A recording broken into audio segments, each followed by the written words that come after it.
Hey, hi Ruby, how are you? मैं थोड़ा busy हूँ, बाद में बात करते हैं। Okay, hi Amit, what's up buddy? I have to go. I'm really busy.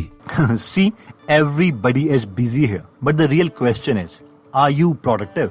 तो अगर आपको भी ऐसा लगता है कि आपके पास टाइम कम है लेकिन आपकी लाइफ बहुत बिजी है, तो आज की ये वीडियो इसी टॉपिक पर है, जहाँ पर हम देखेंगे कि 21 दिन के अंदर अपने माइंड को हैक करके एक बिजी लाइफ से एक प्रोडक्टिव लाइफ कैसे जिए। इसके लिए हम काफी सोर्सेज का सहारा लेंगे, इंक्लूडिंग सर जॉन हार्ग्रेव की book mind hacking, how to change your mind for good in 21 days से। So let's start. तो सबसे पहला स्टेप आता है एनालाइजिंग। अगस्त 3, 2012 में नासा के इंजीनियर्स को 7 मिनट के डर से गुजरना था, क्योंकि उस दिन एक रोबोटिक रोवर जिसका नाम क्यूरियोसिटी था, उसे मार्स प्लैनेट में लैंड करना था। इस प्रोजेक्ट में नासा ने $2.5 बिलियन स्पेंड करे थे। उस 7 मिनट में क्यूरियोसिटी रोवर को मार्स के एटमॉस्फेयर में 13,000 माइल्स पर आवर की स्पीड से डिक्रीज होके 0 माइल पर आवर की स्पीड पर आना था।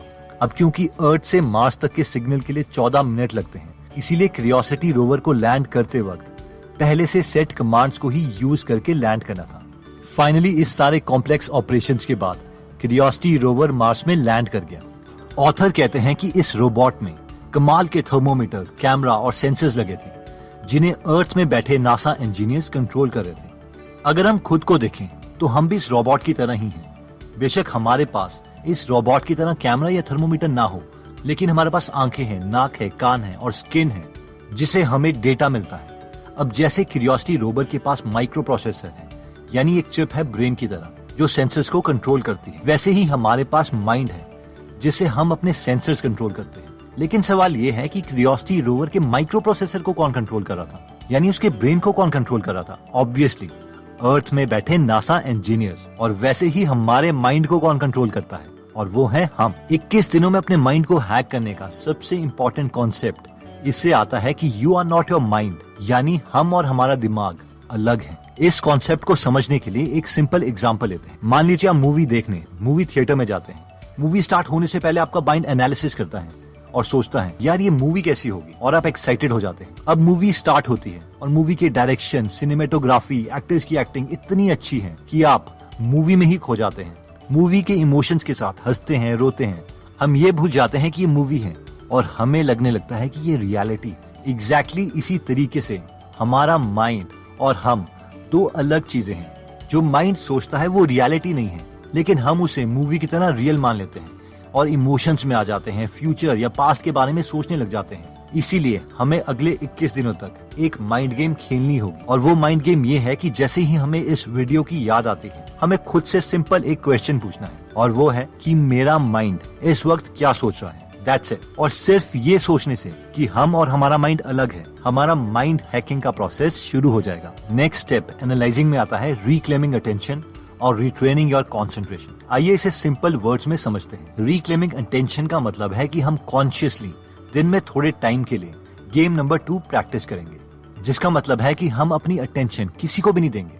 अब पूरी दुनिया में बड़े बड़े बिजनेसमैन हमारी अटेंशन के लिए काफी पैसे खर्चते हैं। कोई सिर्फ एक इंसान को कोलगेट की एड दिखाने के लिए 100 रुपए तक खर्च कर देता है, तो कोई सेंसोडाइन की एड दिखाने के लिए 200 रुपीज तक खर्चता है। अब ऑब्वियसली अगर एक इंसान को एक एड दिखाने के लिए हम इतने पैसे खर्च कर रहे हैं, तो कोई भी बिजनेसमैन एड तभी दिखाएगा जब उसे 100 रुपए की एड दिखा के कम से कम 150 रुपए का प्रॉफिट हो। और अब से जब भी हम किसी को अटेंशन देंगे तो हमें इस तरीके से सोचना है कि हमने किसी को अपने पैसे दे दिए हैं। अगर हम कोलगेट की एड देखते हैं तो हमें ये सोचना है अरे यार मैंने किसी को 100 रुपए दे दिए।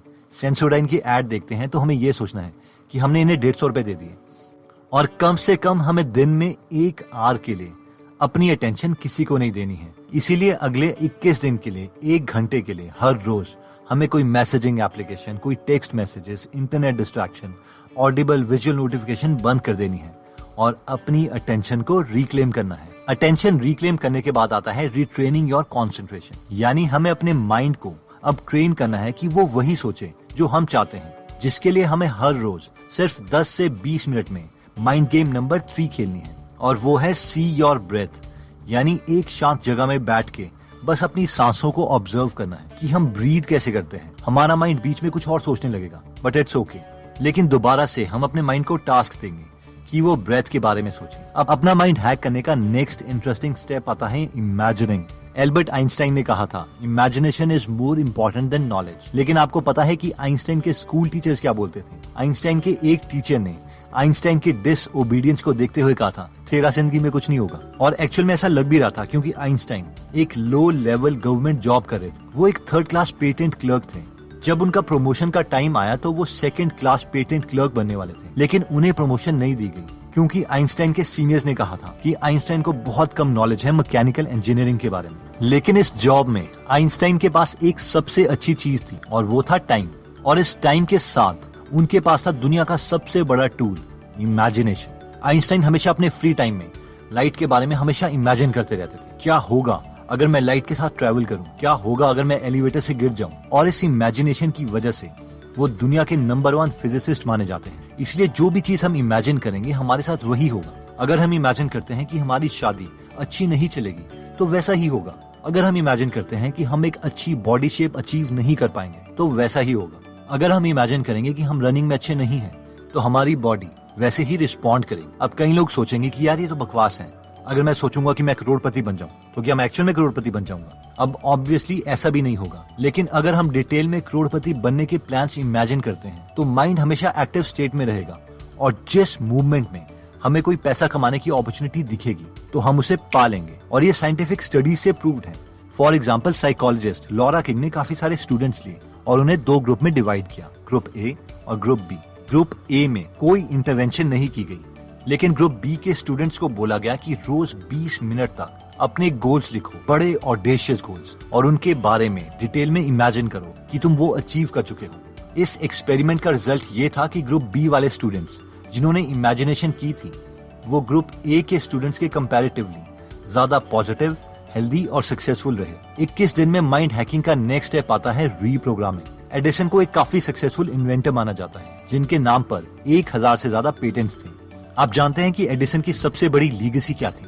उनसे हमने ये सीखा था कि इन्वेंशंस कैसे करते हैं। उनके ऑफिस के किनारे एक बेड लगा हुआ था। एडिसन बहुत देर तक एक आइडिया पर सोचते रहते थे। उसके बाद जब वो थक जाते तो थोड़ी देर के लिए उस ऑफिस में रखे बेड में सोने चले जाते। अब जैसे ही उन्हें कोई आइडिया आता वो फटाफट बेड में उठते और उसे कागज में लिख लेते। उसके बाद वो अपने ऊपर वाले फ्लोर के ऑफिस में भागते और उस आइडिया से रिलेटेड रफ ड्राइंग्स बना लेते, जिन्हें वो रियलिटी में कन्वर्ट करना चाहते थे। इसके बाद वो रफ ड्राइंग्स साथ वाले कमरे में बैठे ड्राफ्ट्समैन के पास जाती थी, जो उन रफ ड्राइंग्स को फेयर करके बनाते थे। अगर उन ड्राफ्ट्समैन को कोई क्वेश्चन होता तो वो एडिसन से पूछ लेते।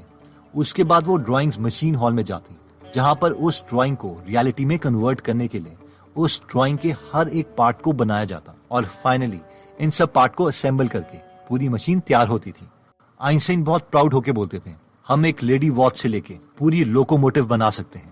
इस स्टोरी में सबसे इंटरेस्टिंग बात यह है कि आजकल की मॉडर्न कंपनीज ने अपने R&D यानी रिसर्च एंड डेवलपमेंट ऑफिसेस इसी तरीके से ऑर्गेनाइज किए हैं। पहले वो आइडिया लेते हैं, फिर उसे पेपर में लिखा जाता है, फिर उसके प्लान्स बनते हैं, फिर प्रोटोटाइप, और फाइनली फिनिश्ड प्रोडक्ट तैयार किया जाता है। तो अगर हम भी अपने गोल्स को रियलिटी में बदलना चाहते हैं तो पहले डिटेल में अपने गोल्स के बारे में सोचो, उसे पेपर्स में लिखो, फिर उसके फाइनल प्लान्स तैयार करो, और फाइनली एक्शन लेके उस विजन को रियलिटी में बदल दो। तो दोस्तों, इस वीडियो में हमने अपने माइंड को 21 दिन में हैक करने के लिए 3 स्टेप्स देखे थे। पहला था एनालाइजिंग, दूसरा इमेजिनिंग, और तीसरा रीप्रोग्रामिंग। जिसमें सबसे पहले एनालाइजिंग में हमने देखा था कि हम और हमारा ब्रेन 2 अलग चीजें हैं, इसलिए इन दोनों को अलग करने के लिए सबसे पहले हमें खुद से सिर्फ एक सिंपल सवाल पूछना चाहिए कि हमारा माइंड इस वक्त क्या सोच रहा है, जिससे हम अपने माइंड को खुद से अलग कर पाएंगे। नेक्स्ट स्टेप था रिक्लेमिंग योर अटेंशन, यानी दिन में 1 आवर के लिए कॉन्शियसली सारी नोटिफिकेशंस बंद कर दो।